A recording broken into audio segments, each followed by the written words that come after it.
begin, folks. We should be live on the other platforms already.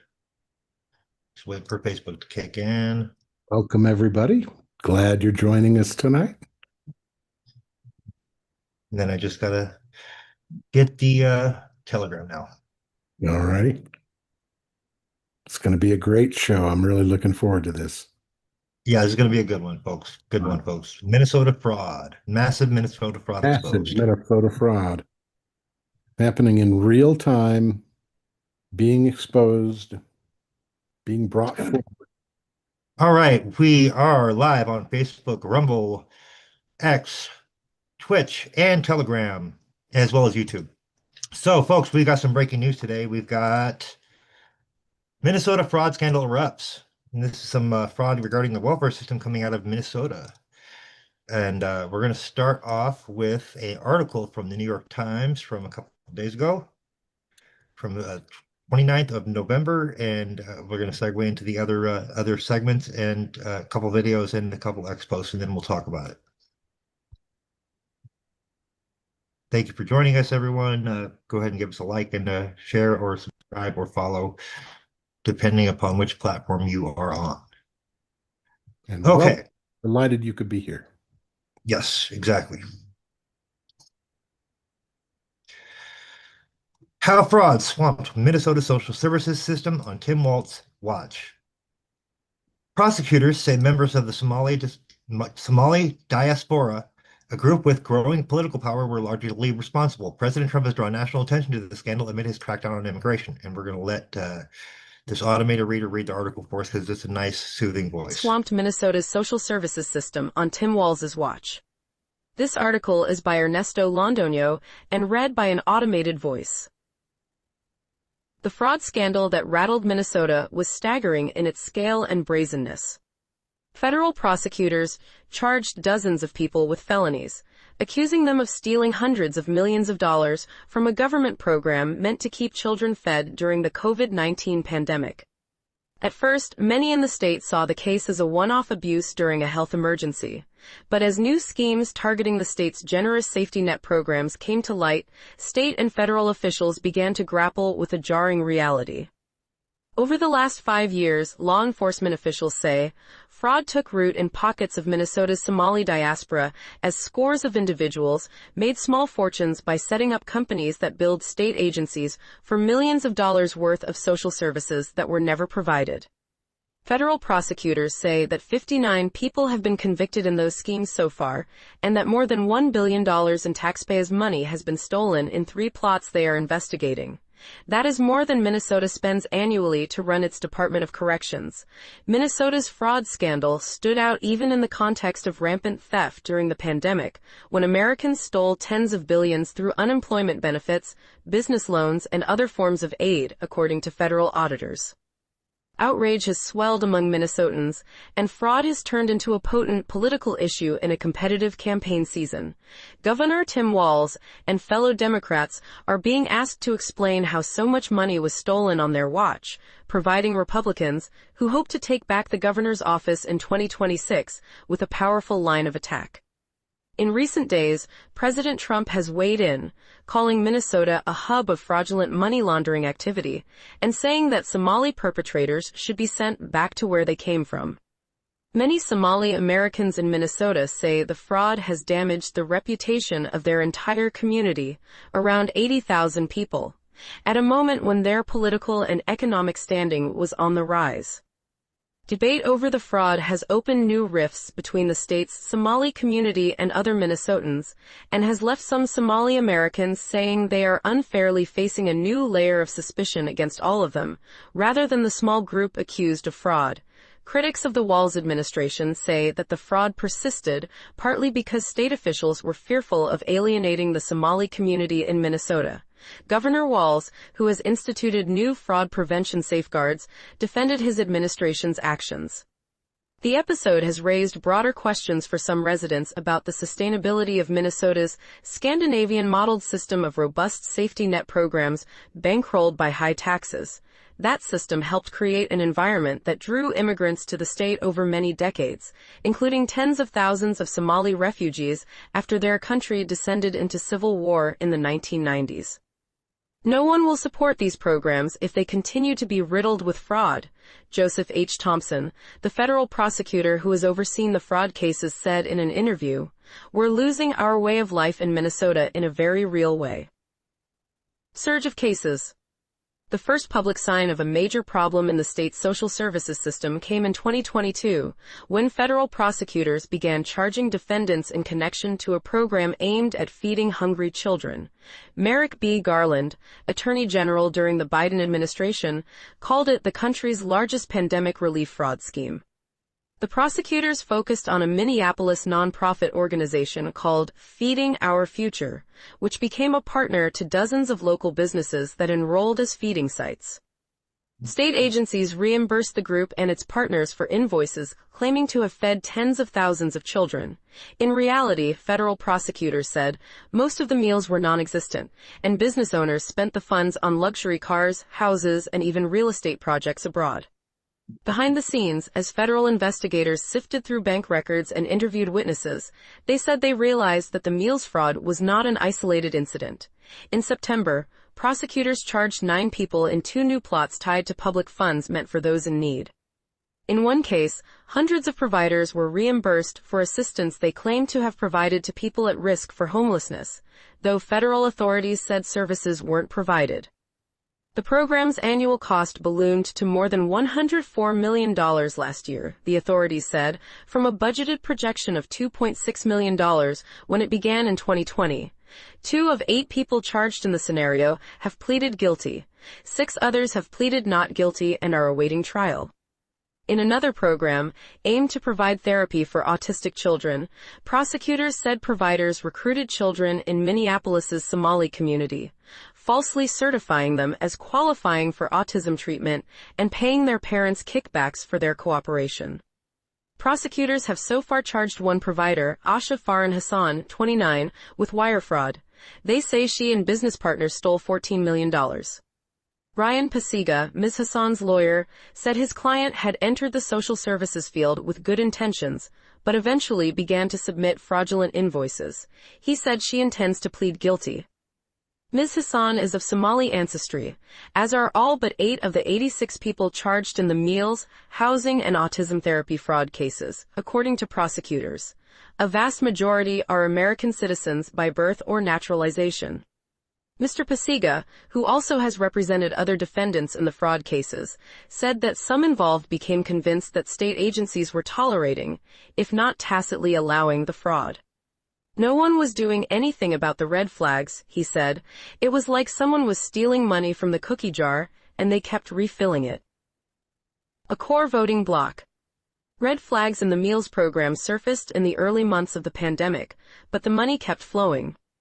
In 2020, Minnesota Department of Education officials who administered the program became overwhelmed by the number of applicants seeking to register new feeding sites and began raising questions about the plausibility of some invoices. Feeding Our Future, the nonprofit group that was the largest provider in the pandemic program, responded with a warning. In an email, the group told the state agency that failing to promptly approve new applicants from minority-owned businesses would result in a lawsuit featuring accusations of racism that would be sprawled across the news. Feeding Our Future later sued the agency, which continued reimbursing claims and approving new sites in the months that followed.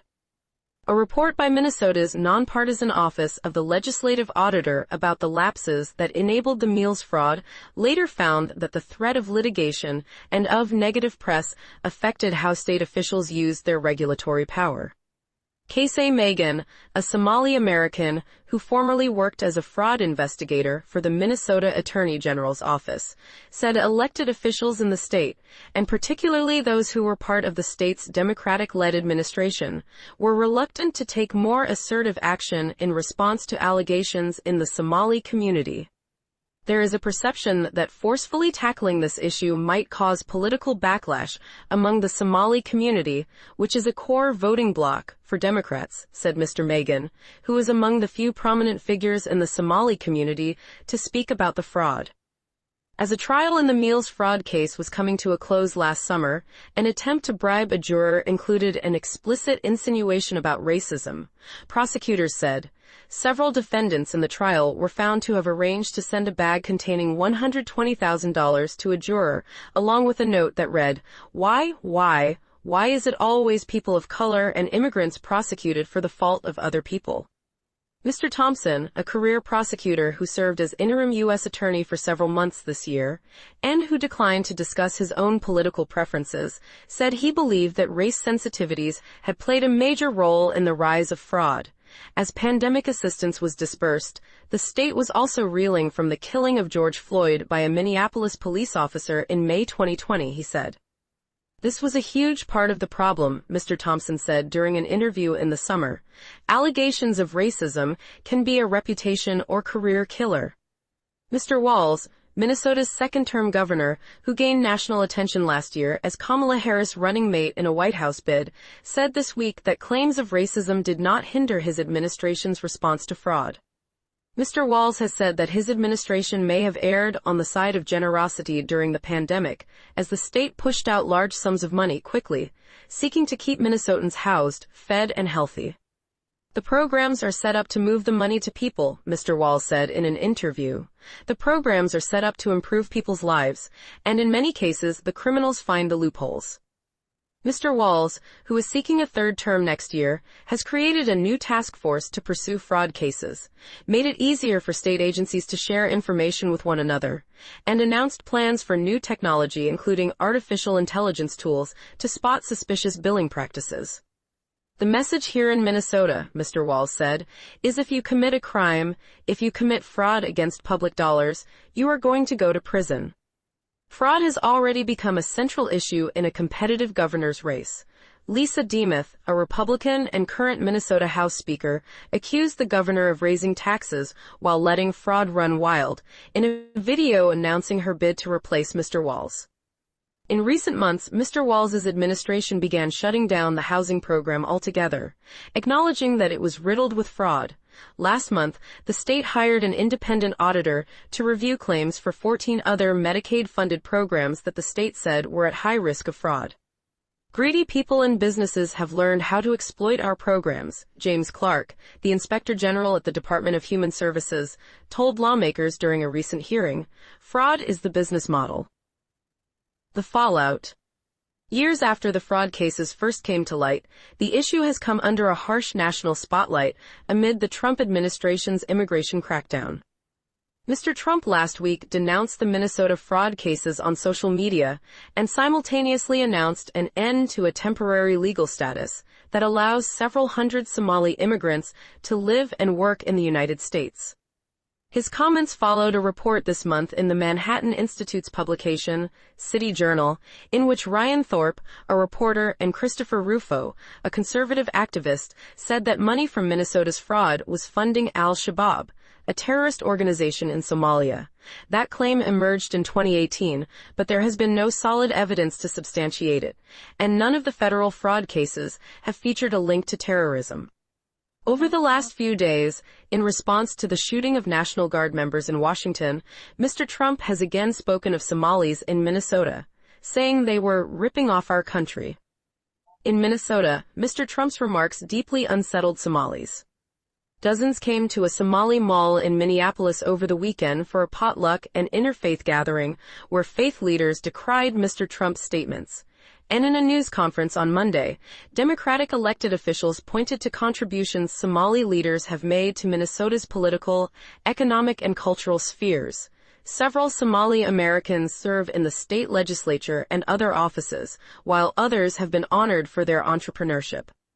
We do not blame the lawlessness of an individual on a whole community, Representative Ilhan Omar, a Democrat who was born in Somalia and whose district includes Minneapolis, told reporters.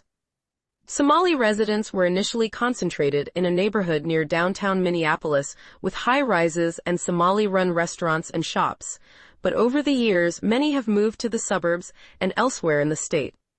Their experiences have been challenging at times as many in the community contended with poverty, unemployment, and language barriers. In recent years, some Somali Americans say the community has been broadly blamed over crime and links to terrorist groups. Few episodes have left fissures as deep as the fraud scandal. Ahmed Samatar, a professor at Macalester College who is a leading expert in Somali studies, said a reckoning over the fraud and its consequences for Minnesota was overdue. American society and the denizens of the state of Minnesota have been extremely good to Somalis, said Dr. Samatar, who is Somali American. Dr. Samatar said that Somali refugees who came to the United States after their country's civil war were raised in a culture in which stealing from the country's dysfunctional and corrupt government was widespread. Minnesota, he said, proved susceptible to rampant fraud because it is so tolerant, so open and so geared toward keeping an eye on the weak. Others in the community have criticized steps state agencies have taken to tighten oversight of programs. The Minnesota Somali Community Center, a nonprofit organization that provides resources to Somalis, recently issued a statement saying that many social services providers were now at risk of closure and feeling criminalized and intentionally targeted. Still, other Somali Americans who have nothing to do with social service agencies said they had come to feel under siege amid all the fraud allegations and political accusations. The actions of a small group have made it easier for people already inclined to reject us to double down, said Abdi Muhammad, a filmmaker in Minneapolis. The broader Somali community, hardworking, family-oriented, deeply committed to Minnesota, is left carrying that burden.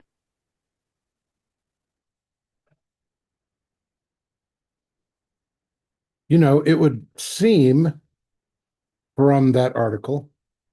That was quite enlightening because that says a lot. We got more coming up on that as well, folks, but go ahead and give a few words on what you thought of.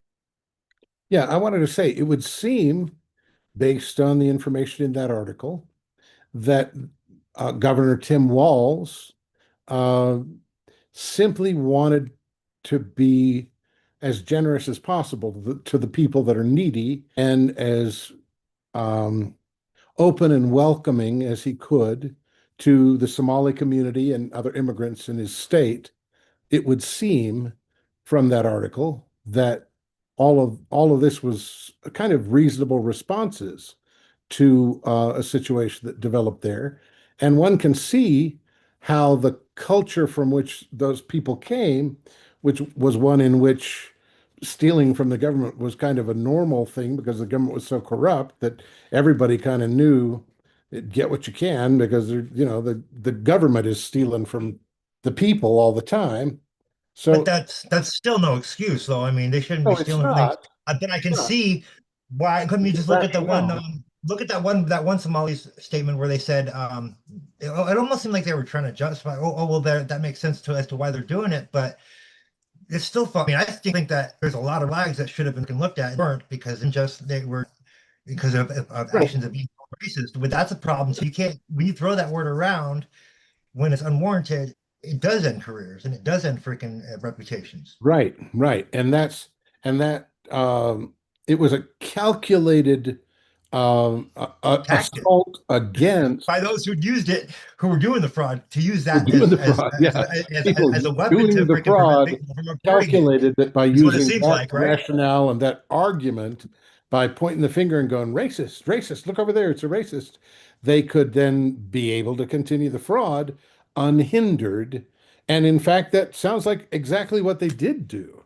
And Right. I think as we get deeper into this story, which we're about to do, Yeah. we'll all get a little more understanding of how the fraud was facilitated, and not so much uh, stopped by the powers that be. But I don't want to give anything away, so let's go No, ahead. you're good. You're good. You're running it in our next source link. So this is according to now. This is a commentary account. By the How way, can I ask you when that article was from? this is from November 29th. Okay, so this was Right, fairly it's right recent. up here. Yeah, this is very recently. Yeah, yeah, This is like a few days that's just a ago. few days ago. Okay.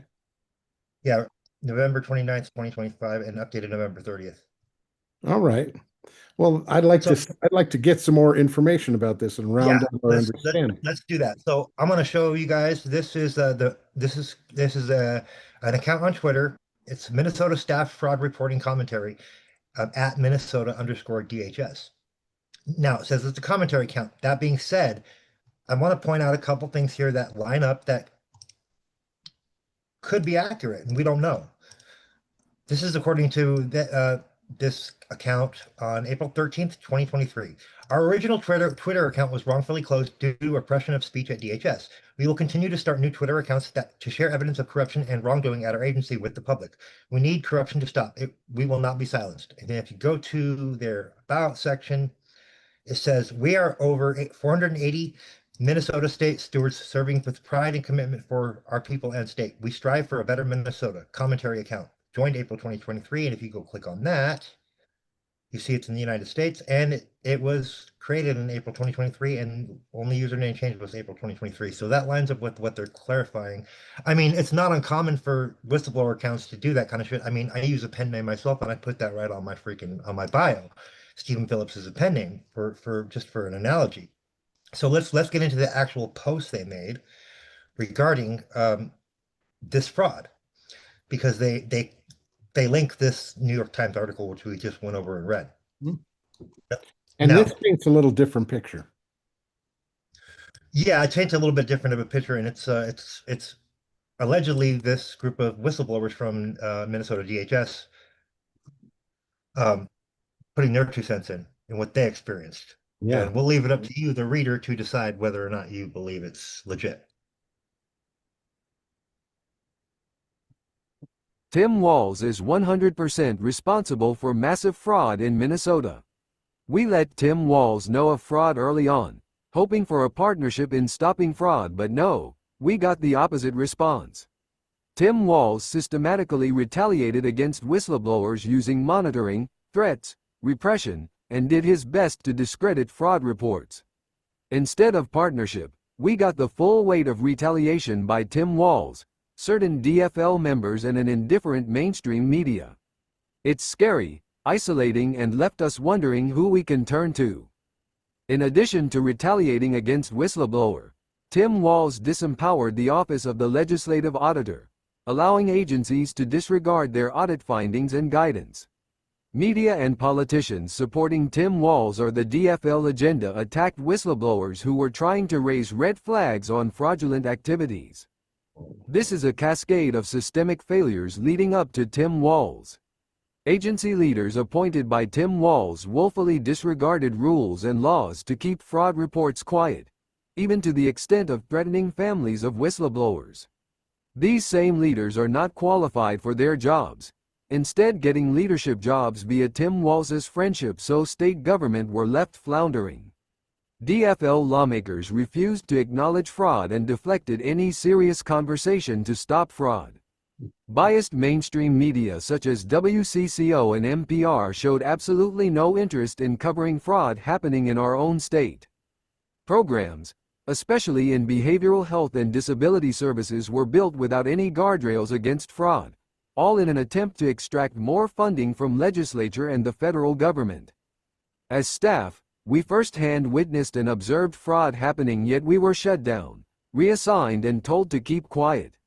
Sometimes more, leadership did not want to appear to discriminate against certain communities and were unwilling to take action, such as stopping fraud, that would have an adverse impact on their image. To date, no single agency leader has been held responsible for their role in fraud, whether it's Shireen Gandhi, Jess Guile, Jody Harpstead, Natasha Mers, Eric Grumdahl, or others. It is a structure created and maintained by Tim Walz, who has created an environment of interrelated agencies and institutions, including the media, that help foster fraud through retaliation and turning a blind eye in exchange for political gain in the form of high-power agency leadership jobs or other perks. Fundamentally, Tim Walz is dishonest, lacks ethics and integrity, has poor leadership abilities, and has never taken any accountability for his role in fraud. Instead, Tim Walz deflects by blaming national politics for his own failings and distracts the public with inveterate lying. These lies include his reference of a budget surplus under his tenure. Fact is, Minnesota never had a surplus. We had been given federal ARPA funds that were conflated as surplus money, otherwise, we'd be in a deficit. And those ARPA funds, which were meant to be temporary funds, were used to create more leadership positions for Tim Walz' buddies. As such, we can't fight fraud in Minnesota alone, hence why we're appealing to the federal levels of government.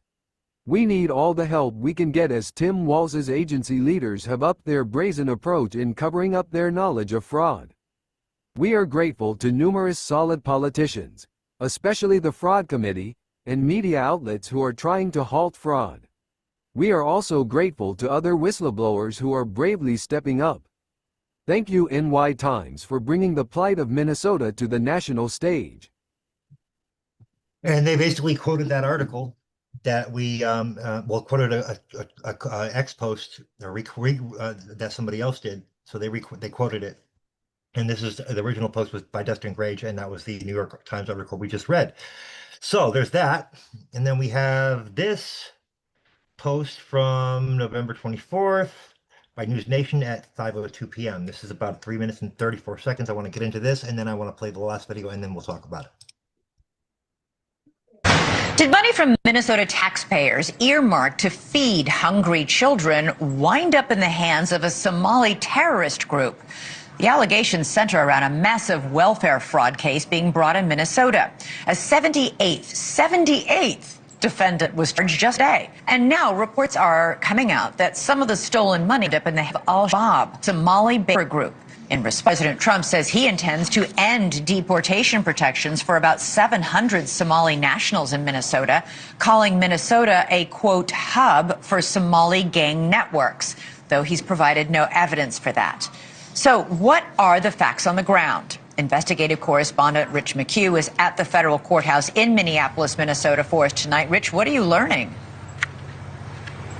Hi, Elizabeth. Well, we're at the federal courthouse where that 78th indictment came down just a few hours ago. All of it tied to Feeding Our Future. That's the corrupt nonprofit at the center of all of this fraud.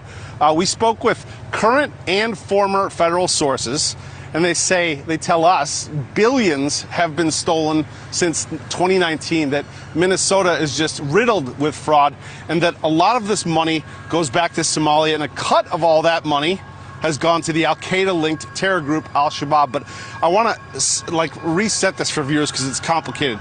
This all stems from Feeding Our Future. That's the largest COVID fraud ever. These criminals opened more than 200 federal child nutrition program sites throughout Minnesota, and sites lied, claimed to be serving meals to thousands of children a day. They created fake attendance rosters, fake invoices, and the government reimbursed them. David Gaither, he's a former state senator here. He saw this firsthand. Rich, this is the Sapphire restaurant in downtown Minneapolis. This is the epicenter of some of the biggest fraud and waste and abuse in this area. The owner right now is currently in jail, federal jail. This restaurant, which seats about 35, supposedly served 18,000 plus meals a day. A day? A day for 7 months. 18,000 plus. Now, Minnesota Rep. Ilan Omar, she was a fixture at this restaurant, the Safari, during her run for office. I think we have a photo of her at the restaurant with her supporters in 2018. Feeding Our Future, that's that corrupt nonprofit. It was the epicenter of it, but others spawned from it. There were home relocation services, child autism. They were bilking $399 million in services fraud in 2023 alone. To date, 86 people have been indicted and counting. Federal authorities tell News Nation 79 of them are of Somali descent.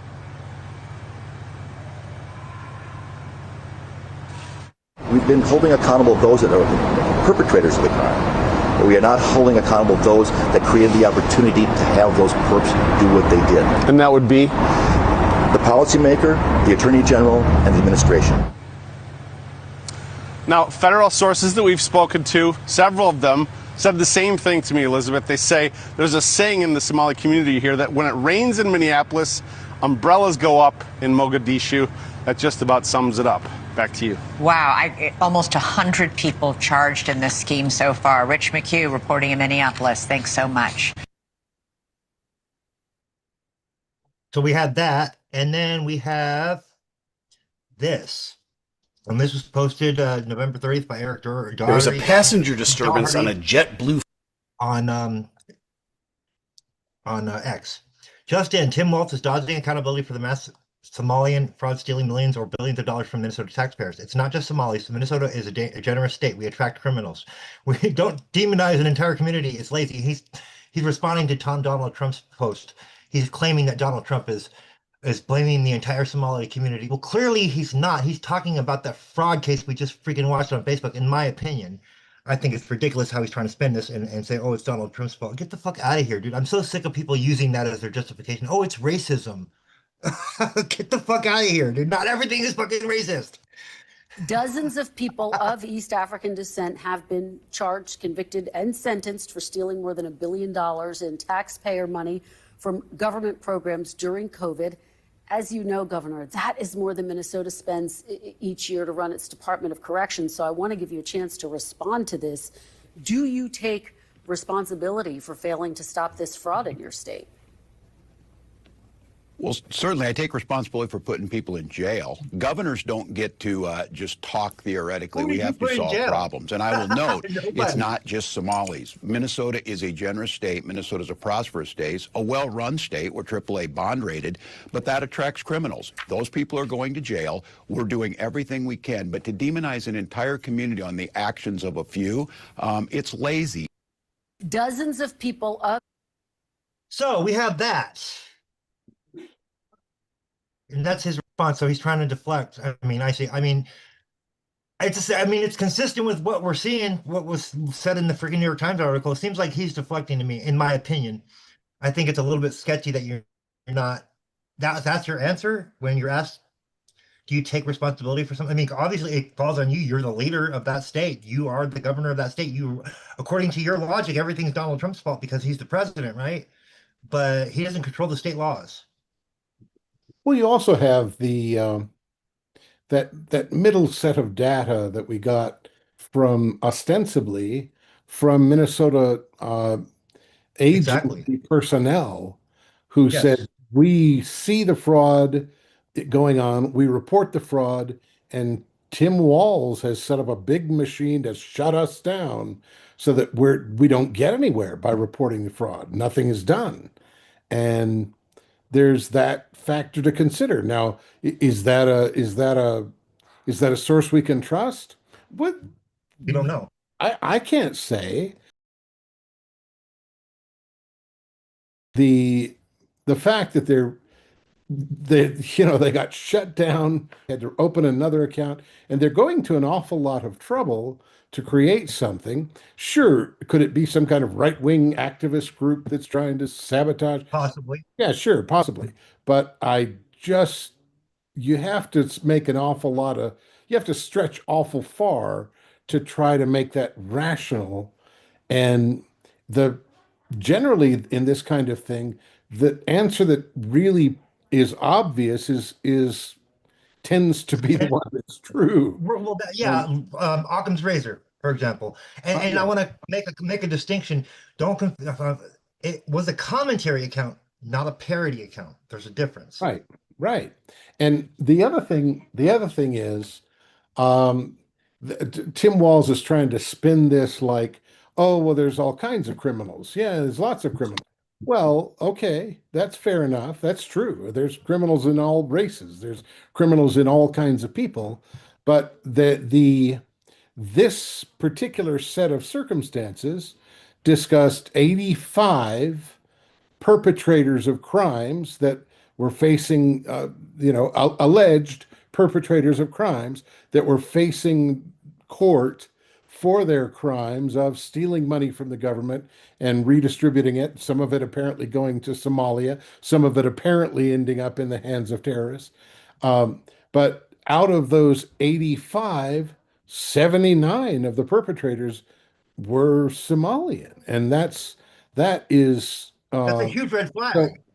So I don't think you can just dismiss it and say racism, if in fact you're just describing with a high degree of accuracy in this situation, That's who we're talking about. It's primarily and definitely mostly Somalian were involved in this particular set of crimes, this criminal activity, and it was very much developed and they built a big community of stealing from the government.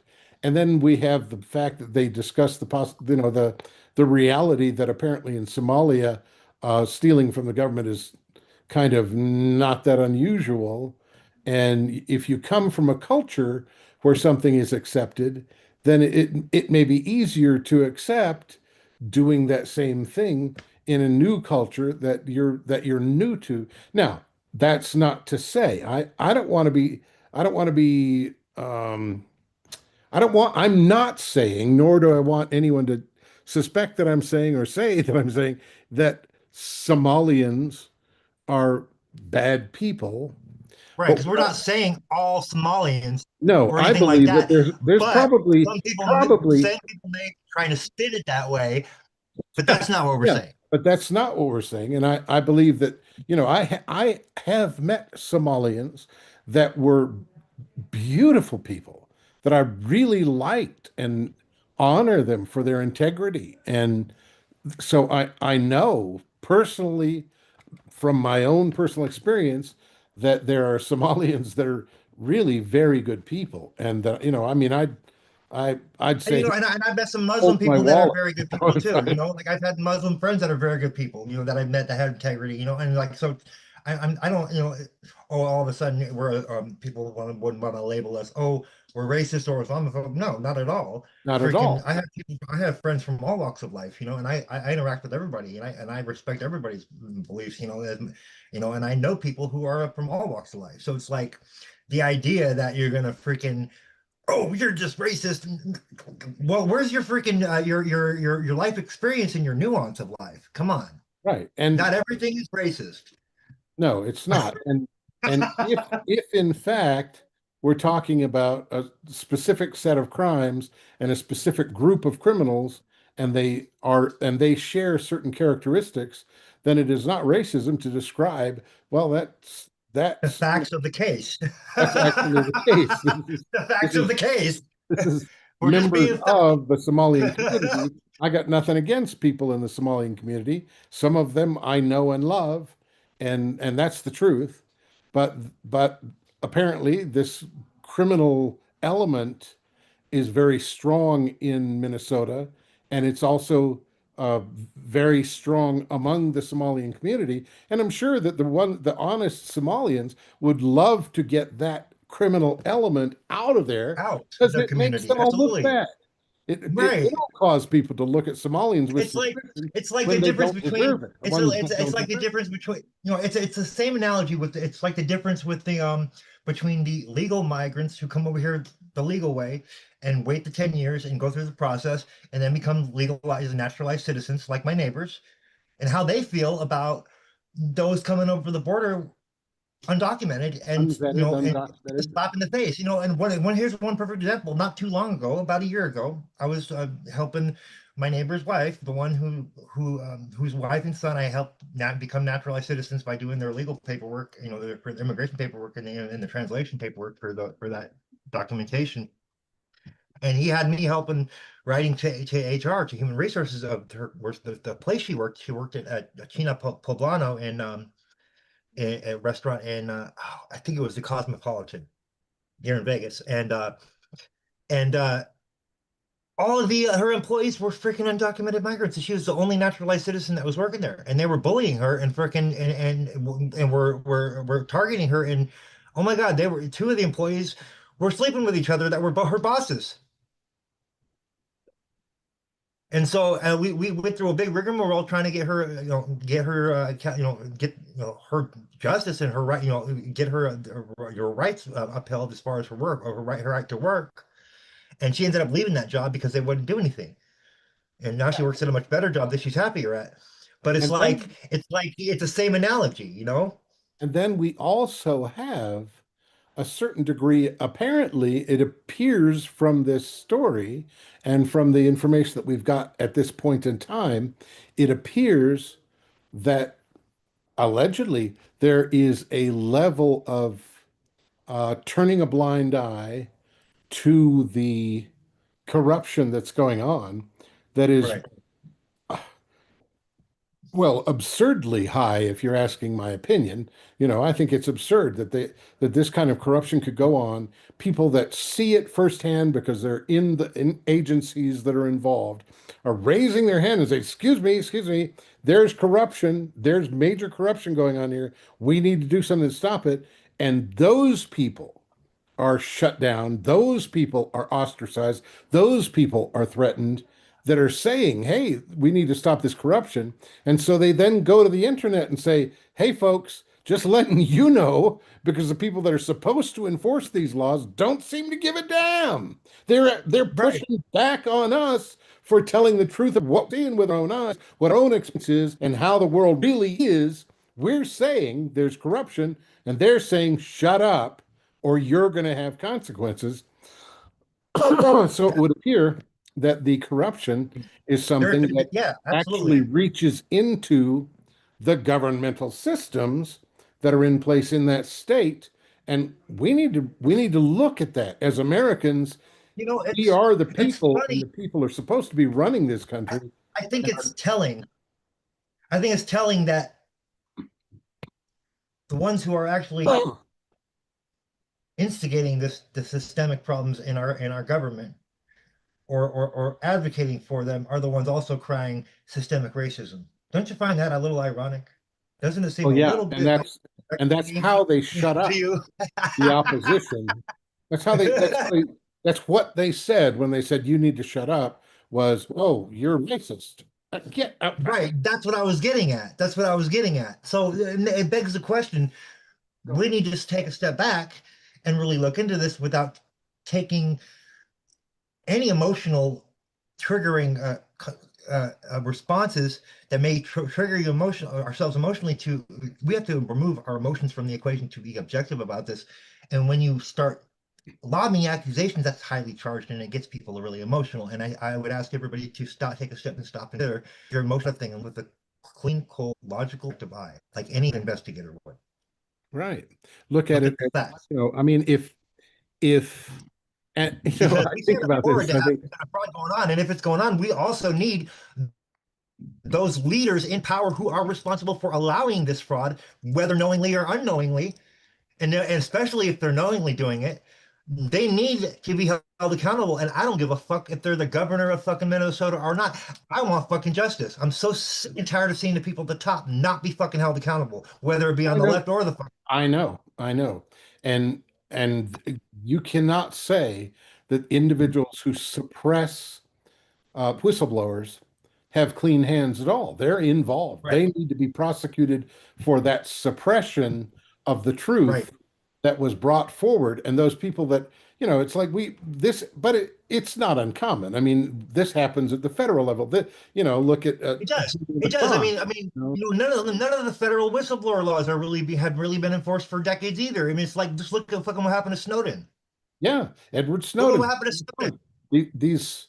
These are people that brought forth information that was damning and made it clear that there's basically criminal activity being done by our government where they're misusing our resources, misusing our names, and attacking our own people. And this is an attack against our people if in fact our tax dollars are going to finance terrorists that have the overthrow of the United States at as one of their goals. That's And they're sedition. not shy That about is openly criminal. stating that. That's what they want to do. Some of these terrorist organizations. And And yeah, and the attack against our culture, our society, the use of, oh, well, here, let me play the race card is just another tactic in a war, a psychological war that says, I will defame you, I will destroy you in the media, I will make yes, your exactly. name anathema, and you will have thousands of people telling you how horrible you are. It might happen to us over this broadcast. People might. Oh, dude, oh my God. It's already, dude, you know how many times it's already happened to me over every other broadcast that I've done? I'm like, I'm kind of used to it at this point. I'm like, oh, Yeah, I'm But taking that seriously because I it know I'm does not not, racist. but it does not, It's it like does not, ridiculous. that fact, It's if ridiculous. we are truth tellers, it does not Change it the facts of the case. right. And it doesn't excuse us from remaining silent about something if we know Yep. the truth or we what we honestly believe is the truth based on evidence that we're able to find. If we keep silent about that We're because just as we're guilty as those committing it. complicit, and if we do it because, well, look at the color of my skin, I shouldn't talk about that, that makes me just as criminal as the criminals and a Yes. coward because I'm so afraid people that are going to criticize me look at me and go, "Oh, you're racist. Oh, that I refuse to then maintain my integrity as a human being and call it the way I see it, and I don't Yes. give a damn. You could say they're a bunch of Scottish people, and if it If were they're all, breaking if the law, every one of hold them them looked fucking just like accountable. me The and they're direct involved perpetrators in ain't the ones at the top fraud, of if every one of them looked just like me and they're involved in fraud, they need to be prosecuted. They need to be held accountable. They Right. need to be deported or go to prison or, dealt with accordingly because I'm against fraud. I'm against cheating. I'm against lying. I'm Especially against against stealing. especially at the expense of the American taxpayer. Right, right. And that's Which why is would make those you you and and me. I get involved because that's where they're using our resources, American taxpayers' resources, against us. And we put into the public coffers every time we buy a tank full of gas or buy groceries. We're putting into the public coffers. And so that money being used to assault us, to attack us, to undermine us, is using it against those. It makes us responsible I'm in gonna the ask. ultimate sense because that's my Yeah. energy that goes to be Yes. used to Exactly. do those things. And So I we want to. are involved whether we like it or not, and we've got to What? stand up and speak.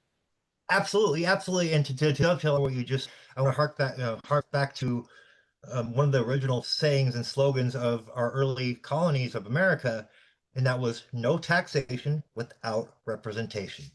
Right. I think we'll wrap it up on there. We're about an hour in, so I think we did good. We had I think well, don't think we had a show since late September last. We had a actual show when we did the FBI whistleblowers thing about the January 6th thing and the whole Charlie Kirk analysis we did. So yeah, we got another one coming up, folks. Coming up soon. I'm putting together a 3D mock um, simulation of the whole UVU campus to calculate the angle of the trajectory of the bullet to see if the angle was in fact steep enough to have caused the damage that it caused and not have something and not have an exit wound. Right. And we discovered that the place where the 10 about 10 feet drop from standard level of the campus, and then if you add the roof, it might actually match up with the angle that was described in our last broadcast on that. So, Right. But because there was some question and there have been conspiracy theories throughout the internet, it actually is still something that is relevant and pertinent, is right. simply to eliminate And the element of doubt if we are and, able to do and I would say if it was his grandfather's rifle, if it was Tyrus Robinson's grandfather's rifle, I say there is a possibility that it could have been old ammo. And in that case, if you have old ammo that's been around, sitting around for a long time, you could have a reduced reduction of power. Or if it was custom filled, or self-filled, then you'd also have that same effect. So that could account for the lack of an exit wound, I would say. And so we're going to be hopefully in our next broadcast, we're going to be doing that. Robin, you want to tell our audience, just give them a little, you don't have to go into too much detail, but tell them what we've been working on the back end in the last couple of months, trying to get up and running, and we got some big things coming as far as the website, the probate trap goes. Absolutely. If you're unfamiliar, the Probate Trap is a website that explores the situation in our courts, and particularly the probate and family courts, and the situation with guardianships that are misused and abused through the court system. Oftentimes, people find themselves in guardianships that are unjustified or guardianships that are abusive. And those are ways that that certain court officials can get into your life and really destroy a person's life from the inside out by taking over your identity through court papers that then empower them to act on your behalf and take over your financials, take over your home, take over your life, kick your own family out of not only of your life, but out of your home to absolutely do incredible things that ought not to be done, but are every day. And that channel, the Probate Trap, has a podcast. It was weekly for a long time, but we've been working to develop our website and to perfect it and to make it better. You can find it at probatetrap.org or theprobatetrap.org. And just check us out. Hope that you'll tune in when we have a broadcast. It is a worthy undertaking that we hope will ultimately change the justice system in this country. That's certainly our goal. We'd like to see a more just Who do we justice system. who do we have helping us, Robin? What kind of a team? A PR team? Yes, we've gotten and without naming any names, who else has been helping us with that? I think we A want to law put our professor. cards close to our chest, but we do have some high-powered, high-level legal professionals that have reached out to us, and because of the body of work that we've done over the years, they are interested in what we can bring to the table, and they are working with us to accomplish some things. But like I say, we're going to keep our cards close to the table. Yeah. But I wanted to explain to our viewers why we've been kind of MIA for the last several weeks. We've been working heavily on getting that fine tuned and Right, getting all because we all want we want we want things to change, and we think right, that's important. right, and it's I've always said it's God's work. This to me is a ministry. This to me is a tithe that I do, where I'm trying to change things for the better, and and the way I look around at the team that sort of surrounded us that has similar goals that are also driven by a desire to make things better because they see the corruption going on and do not want it to continue and they want to Right. take steps to end it. And so the fact that we've built a body of work has given a resource that can then be utilized in their own legal battles, in their own legal situations, in their own efforts to restructure and change the judicial system. So hopefully Yep. we'll move forward with that, and you can all follow that process if you'll tune in when you see us on the Probate Trap or probatetrap.org. Yep, absolutely, folks. So thank you for joining us. That was tonight's broadcast. I thought it was worth covering because it involved a lot of fraud, and fraud is kind of a niche coverage here, especially political fraud. And so that's a lot of what we cover, but we also cover the probate trap, of course, and do a lot of the guardianship and CPS family court fraud, and also medical fraud coverage too, as well. So any kind of fraud we're really heavily into, especially legal fraud. And so that was just another little tie into everything we're doing. And I think that we're going to have some amazing things coming up in the near future, folks. So stay tuned. Thank you for joining us. We appreciate you all. One more thing. Yep. Ladies and gentlemen, I just want to say when the mainstream media lets you down, that is when it Yes. falls to citizen journalists like ourselves to bring you the truth, to bring you our understanding of what's really going on in the world and what you're not being told. That's where News4us World and Media Now World come in. Into play. We are Media Now World. Ladies and And gentlemen, news thank you for for joining us dot world. and Thank News you for joining us, everyone. World.